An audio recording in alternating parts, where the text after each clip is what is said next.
Hola, ¿qué tal? ¿Cómo están, amigos y amigas, seguidores del Buen Pods? Bienvenidos, bienvenidas a un episodio más de este conversatorio que les presentamos cada miércoles. Y en esta ocasión estamos ya para compartir un tema de interés y de coyuntura.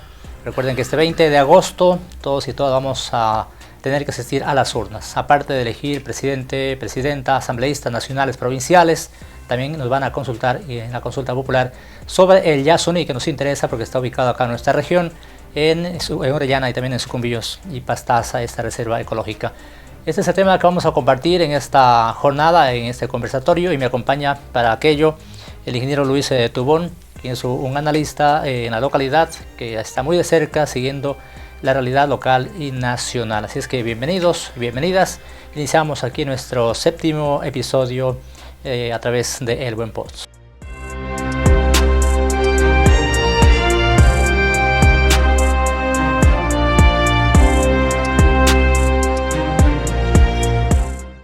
Ingeniero, ¿qué tal? ¿Cómo está? Víctor, buenas noches, bienvenido. Buenas noches, contento de estar acá en este importante espacio. Saludo para ti, para Daniela y todos quienes hacen el equipo de este importante espacio digital. Me alegra mucho que de a poco se vaya profesionalizando también la comunicación digital y que estos espacios no solamente existan ya en Quito, Guayaquil, Cuenca, ¿no? Que la Amazonía, que el país, que el mundo sepa que Sucumbíos también se está profesionalizando la comunicación digital, y mis felicitaciones para ustedes. Contento de atender este espacio, Víctor. Gracias, ingeniero, por su presencia. Como comentaba en el saludo, estamos a pocos días de ir nuevamente a las urnas. Y un tema de interés colectivo, más allá de lo político, que es lo coyuntural, que todo el mundo hoy por hoy está pues atento, conversando, hablando, debatiendo y pensando en quién va a votar. Hay un tema de interés también que tiene que ver con la vida, con la Amazonía, con el ambiente. Es la consulta popular del Yasuní. ¿Qué podemos hablar de esta consulta que es inédita en Ecuador y diría en el mundo? Un tema como estos no se ha consultado, que yo reconozca o que yo recuerde acá en la América Latina. En realidad este importante espacio es valiosísimo, pero de pronto no nos da para hablar todo lo que implica el Yasuní. Trataremos de ser bastante objetivos. Gracias por el espacio. Mira, el tema de la consulta popular, como usted bien lo indica, Víctor, obedece a una lucha social. Entonces yo creo que desde ahí ya se empieza ganando. Sucumbíos tiene historia de explotación petrolera, 52 años de explotación petrolera. Y sin embargo su población bordea el 65% de pobreza, ¿sí?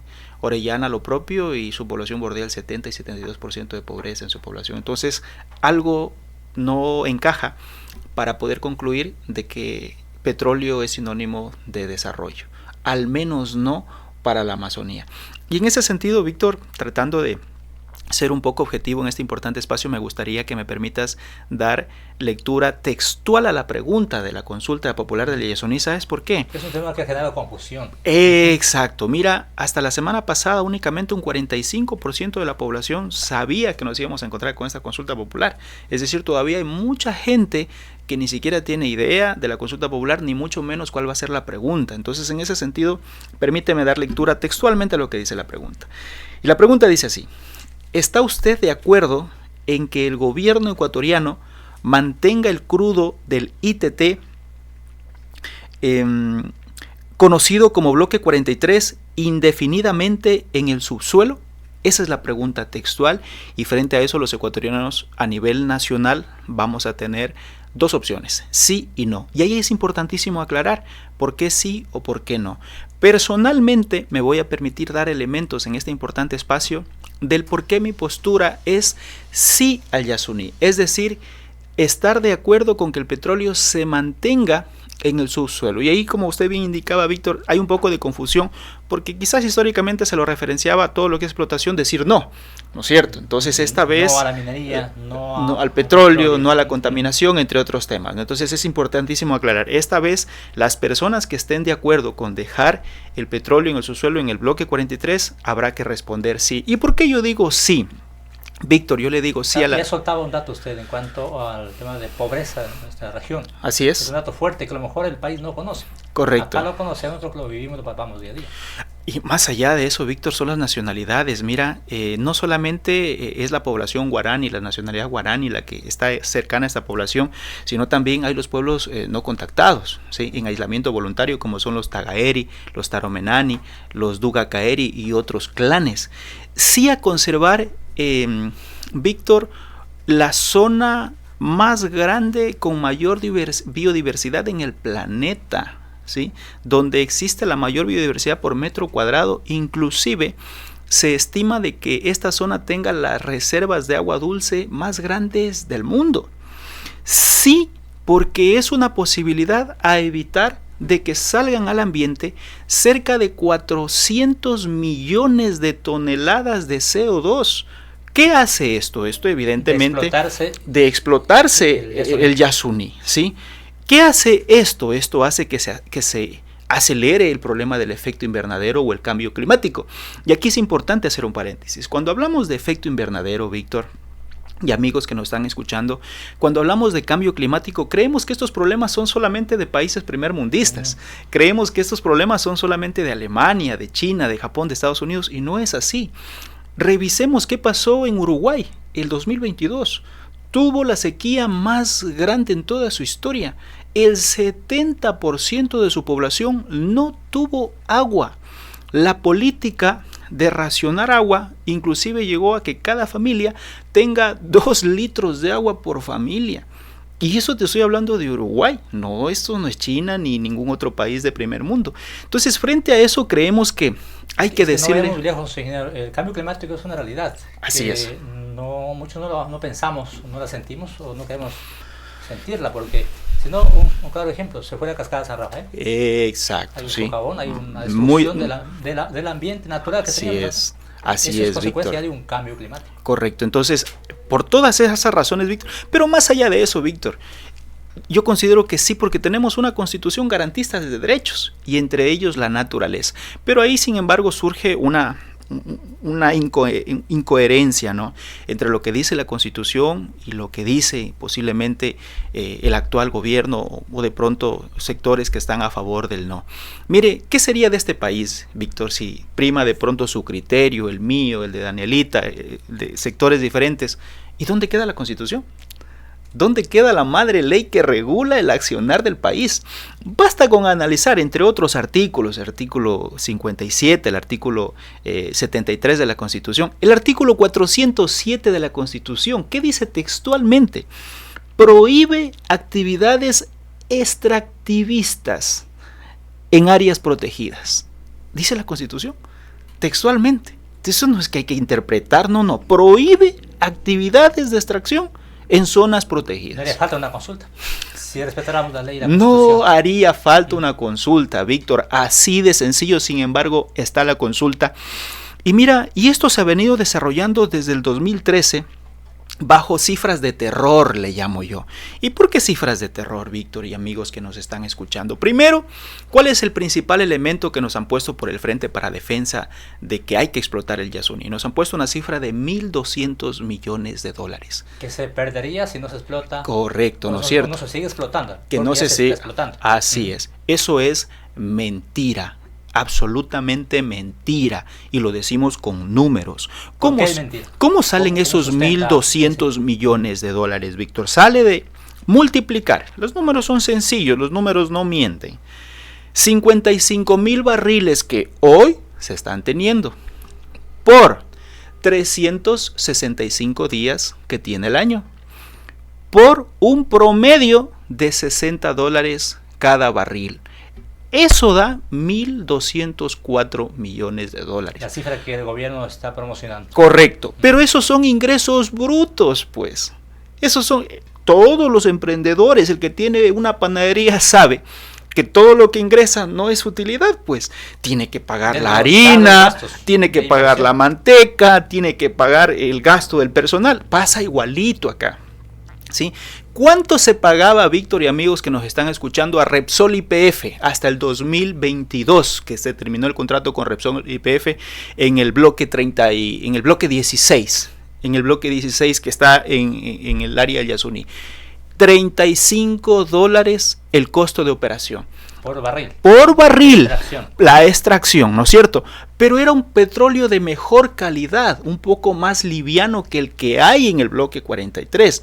Recordemos, Víctor, que el mismo ministro en determinado momento dijo que ese petróleo es casi brea. Casi brea.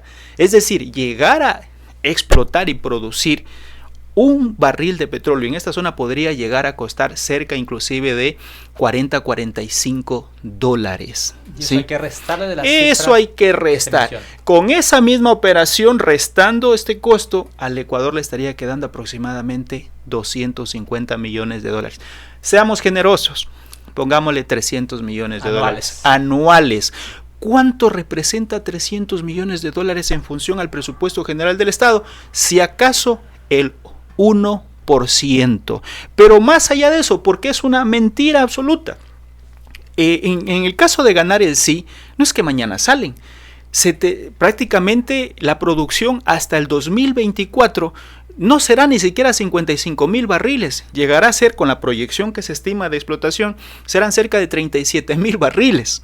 Lo que se tendría hasta finales del 2024. Entonces va a ser una cifra muy inferior. ¿Qué es lo que se dijo en el 2013, Víctor? En ese entonces, en la administración del presidente Correa, de que la producción en este campo llegaría a ser inclusive 225,000 barriles día. Esa es la expectativa que se tenía. Esa es la expectativa que se tenía, ¿no es cierto? Entonces, evidentemente, nos montaron todo un teatro ahí de ingresos económicos y a la fecha, la cifra más alta que se ha tenido en producción no ha superado los 65,000 barriles día. Sí, los cálculos fallaron. Totalmente. Entonces, inclusive en volumen y también en calidad, porque no pensaban que había un crudo pesadísimo. Extremadamente pesado. Víctor, ¿qué más nos han dicho? Nos han dicho, pero es que no se puede, si no lo extraemos nosotros, lo extrae Perú. Esa es otra mentira. Estamos en la frontera. ¿Qué pasa ahí? El Yasuní también va hasta Perú. Correcto. ¿Qué distancia hay del Yasuní, del petróleo, donde están los yacimientos en el Ecuador, a la operación petrolera que hay en Perú? Hay cerca de 20 kilómetros, ¿sí? 20 kilómetros de distancia.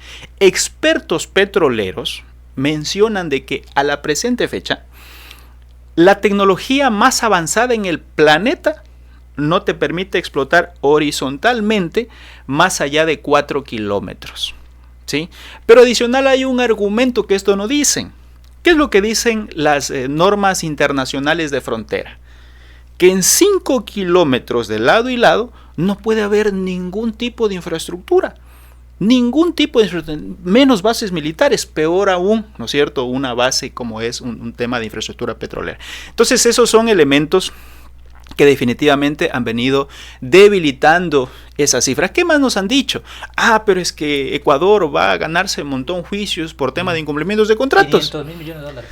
Eso es lo que nos han dicho. Se han dicho muchos que está defendiendo. ¿Dónde se va a pagar la indemnización que cobrarán las empresas que tengan que salir? Eso es otra mentira.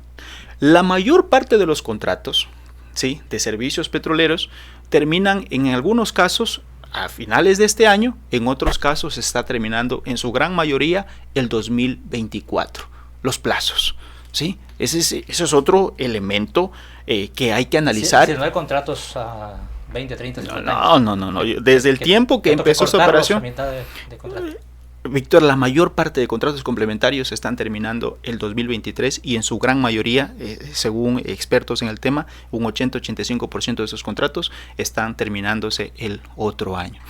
Y así podemos desbaratar algunos elementos. Sí, hay un margen de años. Así es, por supuesto, hay un plan de abandono que hay que respetar y hay que ir considerando, ¿no? Pero Víctor, más allá de eso, yo tuve la bendición de nacer en este hermoso cantón. A mí nadie me tiene que decir cómo funciona el tema petrolero. Yo tuve la oportunidad y soy muy agradecido de la industria petrolera. Estuve algún tiempo trabajando en esa industria. Estoy muy de cerca. Por supuesto, y conozco casa adentro los elementos, Víctor. Entonces, frente a eso, mi eterno cariño y gratitud a este sector. Pero estamos hablando de un tema puntual, no estamos hablando de temas emocionales, estamos hablando de una realidad. ¿Y cuál es la realidad que nos corresponde analizar, Víctor? El tema ambiental. Los efectos generados en los 53 años de explotación que hoy tenemos en la zona. Víctor, le doy una cifra. oficializada por el Ministerio del Medio Ambiente, entre el 2012 y el 2022, entre el 2012 y el 2022 han existido 1.584 derrames petroleros. Esa es la cifra. Pero entonces veamos algo más local. En los 2 derrames petroleros que tuvimos en el área del socavón, en el crudo del OSP, Víctor, entre los 2 derrames tuvimos cerca de 20,000 barriles de derrames que se tuvo. ¿Cuál fue la afectación, Víctor, en este tiempo, en esta afectación? Cerca de 100 comunidades quichuas afectadas, cerca de 17,000 familias afectadas, cerca de 365 kilómetros de río afectado. Hombre, no es un tema de confiar o no es un tema de un pinchancito. Vámonos a algo más actual. Lo que pasó en el río Conejo, Víctor, y ustedes conocieron de cerca ese proceso. Un poquito arriba, Visitemos toda la periferia del río. ¿Cuál ha sido la ayuda que hasta ahora han tenido? Si usted iba los fines de semana, ¿con qué se encontraba en la 10 de agosto? En el río, en la entradita que hay al río, ¿no es cierto? Había gente, había familias que vendían su pinchito, alguna cosa el fin de semana. Hoy lo invito, Víctor, a visitar el fin de semana y ¿con qué nos encontramos en ese río? Es desolación total, ¿sí? Argumentos. Analicemos qué pasa con el cáncer. Según datos del Ministerio de Salud Pública, la media nacional de personas con algún tipo de enfermedad en materia de cáncer bordea el 12% aproximadamente, ¿sí? Y según mismas cifras del Ministerio de Salud Pública, las familias que viven en las zonas de incidencia petrolera, el problema con cáncer bordea el 24%, es casi el doble, Víctor. Entonces, mira, esto no es un tema de... Estos son los contrastes que hay que tener. La economía, el desarrollo versus la realidad social. Así es. Que es real, que se vive, que se siente acá. Ahora, y que eso a lo mejor el país, Guayaquil, Cuenca, Ambato, no lo conocen. No lo conocen, ¿no es cierto? No lo conocen. Mire, Víctor, algún rato analizábamos este tema con personas y organizaciones que defienden de forma aferrada el no. Yo les digo, vean, compas, esto no es un tema de que gana sí o gana no por pasión. Asumiendo de que pasara eso, que hoy por hoy como están las encuestas y los sondeos, el sí tiene una diferencia bastante larga, pero siendo objetivos y sabiendo que en política o en estos temas electorales cualquier cosa puede pasar, lo mínimo, Víctor, que tenemos que hacer como ecuatorianos, lo mínimo que debe hacer las zonas de incidencia, y ahí se necesita el respaldo de las autoridades, es que se haga un observatorio legalmente constituido, mínimamente por el Consejo de Participación Ciudadana y Control Social. ¿Con qué fin, Víctor y amigos que hoy nos están escuchando? De al menos garantizar un fondo de fideicomiso para garantizar la solución de problemas fuertes que hay en la Amazonía. Que nos digan que la educación ha servido para la educación. Por favor, discúlpame, la educación superior en la Amazonía nos deben de largo. Que el tema de la conectividad, vamos a tener 2 años sin vía y con una conexión. Ayer vi una lamentable noticia que nuevamente este problema que se solucionó por las lluvias, por temas eminentes de lluvia, ¿no? Ahí es algo preventivo, algo emergente de lo emergente. Que el tema de la salud, por favor. Entonces, mira, son algunos contrastes que hay que tener en cuenta. Escuchamos decir a personalidades, candidatos inclusive en esta asamblea, que están postulando de que se requiere seguir explotando porque si no, no hay plata para educación, para salud. No hay plata por el gobierno seccional para que hagan obras, entonces hay que permitir que se siga explotando. Mira, evidentemente, Víctor, yo creo que también hay que aprovechar el espacio para decirle a la ciudadanía, bueno, ¿cuáles son las alternativas? ¿No es cierto? Porque no se trata solamente de decir no y ya, a pesar de que ya se indicó que es una cifra extremadamente escuálida en función del presupuesto general del Estado. Entonces, ¿dónde reemplazamos ese monto? Perfecto, mira, yo creo que el tema ambiental, lamentablemente, en este accionar político, es el lado más flaco, el lado más débil, ¿no es cierto? Entonces se van por el lado que no se queja y se van por el lado que no financia campañas presidenciales. El medio ambiente, ¿no es cierto?, no se queja y tampoco financia campañas. Los grandes grupos de poder que en el Ecuador bordean cerca de las 90-95 familias, las clases más adineradas de este país, ellos sí se quejan. Ellos sí se quejan si les topas el bolsillo, ¿no es cierto? Ellos sí se quejan si de pronto hablas de un... ¿Por qué no se habla también de un pinchacito a estas grandes clases económicas del país? Porque eso nos dicen el Yasuní, es solo un pinchacito, nos dicen. Que es un pequeño recuadro del... ¿No es cierto? Entonces yo digo, bueno, que pegámosle un pinchacito a las 95 familias más poderosos en materia económica de este país. ¿Y cuál es el pinchacito que se podría analizar? Mire, Víctor y amigos que nos están escuchando, solamente considerando el incrementar el 1.5%, en este grupo económico, los ingresos podrían llegar a tener cerca de 2.000 millones de dólares. Queremos alternativas, por supuesto. Seamos más responsables con la política fiscal. ¿Cuánto se ha condonado entre el gobierno anterior y este gobierno en deuda a las clases más ricas de este país, Víctor? No lo digo yo, son cifras oficiales. Cerca de 5.000 millones de dólares. Revisemos qué dice la CEPAL en materia de evasión fiscal. Año a año se evaden impuestos por cerca de 7.000 millones de dólares. Ahí está la plata. Por favor, entonces sí, hay alternativas.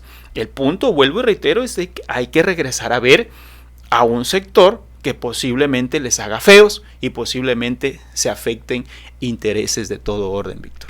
Y en este contexto, como comentábamos, estamos próximos a las elecciones y juntaron la consulta con las elecciones presidenciales, asambleístas, que un poco vienen a no generar el espacio idóneo para debatir el tema Yasuní. Y ahí hay posturas ya de los políticos. Analicemos cuál es la postura de los presidenciables, por ejemplo, cómo están viendo ese tema y por dónde ves tú qué es la opinión de cada uno.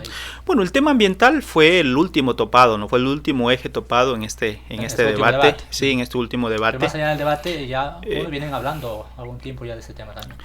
Vamos a ver si lo cumplen, ¿no? De lo que yo he visto, bueno, de lo que escuché a todos los candidatos, se manifestaron justamente por la razón económica.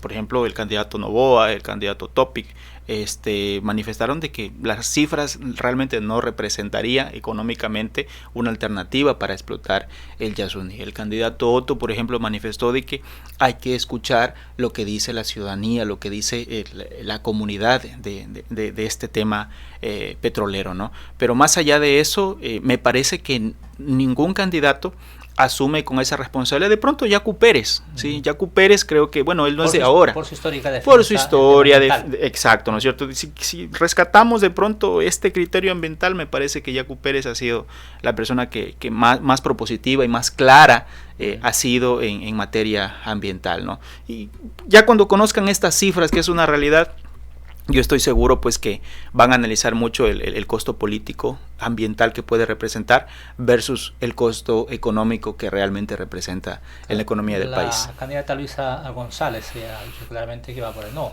Ella ha sido firme en el no. Que en su gobierno, el gobierno de Correa, se empezó a explotar sí, en el 2013, en efecto. Pero mire, yo tengo el defecto de escuchar intervenciones de las candidaturas, pero yo no veo, por ejemplo, en el caso de la candidata Luisa, no veo yo un argumento más allá de los 1.200 millones. Se quedó con el discurso del mismo. Los 1.200 millones porque necesitamos salud, porque necesitamos educación, porque necesitamos vivienda, porque necesitamos esto y este otro. Yo decía, 8 años se está explotando ya eso. Exacto. ¿Y dónde está? ¿Cómo se ha devuelto 8 años acá? Así es, Víctor.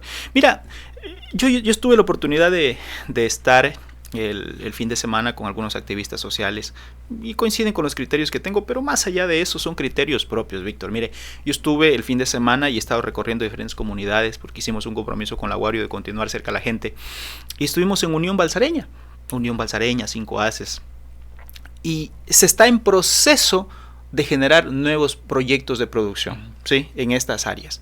¿Y cuál ha sido la compensación, Víctor, que han tenido estas comunidades? Lo que se ha tenido en Sucumbíos y Orellana los 52 años de historia petrolera. La hojita de zinc, el pollito, el chanchito, ¿no es cierto? O cualquier cosa, perdóname, que se te acaba en una semana, no más. Entonces, cuando haces esa reflexión, yo considero que los diferentes niveles de gobierno, porque no se salva absolutamente ningún nivel de gobierno, desde parroquias, municipios, gobierno provincial, deben de tener la responsabilidad de sentar en una mesa de diálogo abierta al público no sentarse a conversar con la petrolera bajo 3 paredes, porque lamentablemente a eso nos han acostumbrado, y decir, a ver, señores, le pongo el ejemplo, Unión Balsareña. ¿Cuál es el problema de Unión Balsareña, Víctor y amigos? No tienen agua. No tienen agua potable, Víctor. Ahí cada quien sobrevive y coge agua de como puede. Y llega la empresa petrolera, ¿sí? Y les ofrece pollitos, y les ofrece las hojitas de zinc, vuelvo y reitero, y hay que valorar el esfuerzo de la comunidad, porque te garantizo que si las líderes y lideresas no se pararan duro, no obtienen ni siquiera eso, ¿no es cierto? Entonces mi reconocimiento para ese trabajo. Pero ahí tiene que venir la responsabilidad de los diferentes niveles de gobierno, decir, a ver, señores petrolera, aquí no hay agua, ¿cuál es el problema? Pero es que no hay estudio, porque ese es el pretexto. Esa es la salida, ¿no es cierto?, de algunas petroleras. No, es que no hay estudio. Perfecto. Entonces yo como municipio, señores, yo le hago el estudio. Pero entonces visionemos un proyecto más grande. No, pero es que el presupuesto. Es problema de presupuesto, listo. Pongamos plata del gobierno parroquial, pongamos plata del gobierno municipal, pongamos plata del gobierno provincial y pongamos plata de la petrolera, ¿sí? Y evidentemente tiene que haber una contraparte de la comunidad, la minga, la mano de obra, alguna cosa. La comunidad siempre está predispuesta a ejercer mingas. Te garantizo, Víctor, de que cuando hay autoridades en estos momentos tan importantes como lo que está pasando en estas importantes comunidades donde se están desarrollando proyectos petroleros, nunca más recibirían esas... Discúlpame, para mí eso es miseria. Eso para mí es miseria que han venido sembrando en Sucumbíos estos 52 años de explotación petrolera. Basta con recorrer Dureno, cualquier punto cardenal, Pacayaco, cualquier punto cardenal, y revisemos cuál ha sido la historia. Yo decía también, por ejemplo, si tuviéramos y todas las comunidades tuvieran agua potable, alcantarilla, luz eléctrica, servicios básicos, buenas carreteras, buena salud y educación, así es. ¿Quién va a decir no se votando? Correcto. Sigamos. Así es. Lamentablemente, Víctor. Automáticamente, pues la gente apoyaría una iniciativa. Por supuesto, Víctor, pero no ha existido eso. Lamentablemente se quiere seguir explotando nuevos campos, pero con la misma vieja política o políticas públicas que siempre han existido y que no han dado ningún tipo de resultado. Habrá que esperar los datos del censo que en septiembre se van a difundir. Esperemos, parcialmente un estancado en esos datos que tenemos del 2010. Esperemos, yo realmente no tengo mayores expectativas, Víctor, más allá de cualquier dato, es cuestión de recorrer el territorio. La palpa, se la ve. Así es, entonces. ¿Qué va a cambiar? Así es, porque justamente tú eres una persona que conoce territorio, ¿no es cierto?, de largo, y podrás darte cuenta de que difícilmente haya mayor diferencia. Te cuento la vez estuve yo en Tiputini. Fui a Tiputini y no en Rocafuerte. Lugar donde está el Yasuní, donde está el ITT. Ahí la gente que estaba fuera del campo petrolero realmente el beneficio no llega. Invisibilizada. Rocafuerte no tenía agua potable. Así es. Tenía agua entubada. El alcantarillado un desastre. No hay un centro de salud. El centro de salud está sirviendo, lo tiene la iglesia. La iglesia pone la salud allá. En buena hora que lo dices, Víctor, tú que has estado allá. Allá, en Aguarico, donde está Yasuní. Mira, y yo creo que este dato que te voy a mencionar y les voy a mencionar la acción es importante. El sector petrolero, Víctor, genera a nivel nacional el 1% de generación de empleo. Eso representa el sector petrolero. Es otro tema sensible. La gente dice, los que trabajan ahí, ¿qué va a pasar? Exacto, es el 1%. ¿Sabes cuánto representa la generación de empleo en el sector productivo? 6 de cada 10 empleos representa el sector productivo. Entonces yo creo que es una razón más para volver a ver al campo y dejar de creer que el campo es sinónimo de pobreza. Yo personalmente creo que el campo siempre debió haber sido y seguirá siendo sinónimo de esperanza. Y adicional, Víctor, yo creo que también el Ecuador tiene una oportunidad de oro para decirle al mundo, para darle a conocer al mundo ese humanismo del ecuatoriano que decidió dejar el petróleo en el subsuelo y darle algo más de esperanza en materia ambiental al mundo entero y poner en una vitrina al Ecuador con una amplia posibilidad de desarrollar el turismo en el Ecuador. Es una herencia que pues debemos dejarle esta población, esta unidad en esta época, porque vendrán futuras generaciones que ya no seremos nosotros. ¿Qué será de ellos si no tienen por lo menos dónde ir a conocer los animales que antes estaban en nuestras fincas, en nuestras comunidades? Hoy están todos, pues digamos, confinados allá en Yasuní, porque ya no hay otro lado, está todo devastado. Entonces, así es, Víctor. Pueden conocer ya no en dibujitos, sino en presencia. Totalmente de acuerdo, Víctor. El tema de garantizar algo de vida y de naturaleza para las futuras generaciones es responsabilidad de la presente generación. Sin duda. Gracias, ingeniero Luis, por estar acá, por comentar, por analizar esta temática, que a propósito del domingo, usted tiene en sus manos, va a tener papeletas para presidente de la República, para asambleístas nacionales, para asambleístas provinciales y una más para la consulta popular del Yasuní. Entonces ahí usted tiene que tomar la decisión. Pues el análisis que se ha hecho puede ser la opción, usted ya debe analizarla, pero hay que ser claros en eso, no hay medias tintas y nuestras posturas han sido claras. Estamos respaldando la tesis de que se mantenga, se conserve el Yasuní, por lo que ya conocemos. Ustedes igual comparten la experiencia vivida acá en nuestra región amazónica. Claro, ¿por qué se consultó solo a todo el país? Es la otra pregunta. ¿Y por qué no se consultó solo a Sucumbibrayana? El área del Chocó andino se solo a Pichincha. ¿Y por qué se consulta al país el tema de Orellana y Sucumbíos? Que ya está así, no podemos Y cambiar. ayer una observación, entre las propagandas del debate salieron 3 espacios para el Chocó andino y para el Yasuní no salió ni uno solo. Ya lo mencionaba. Son reflexiones.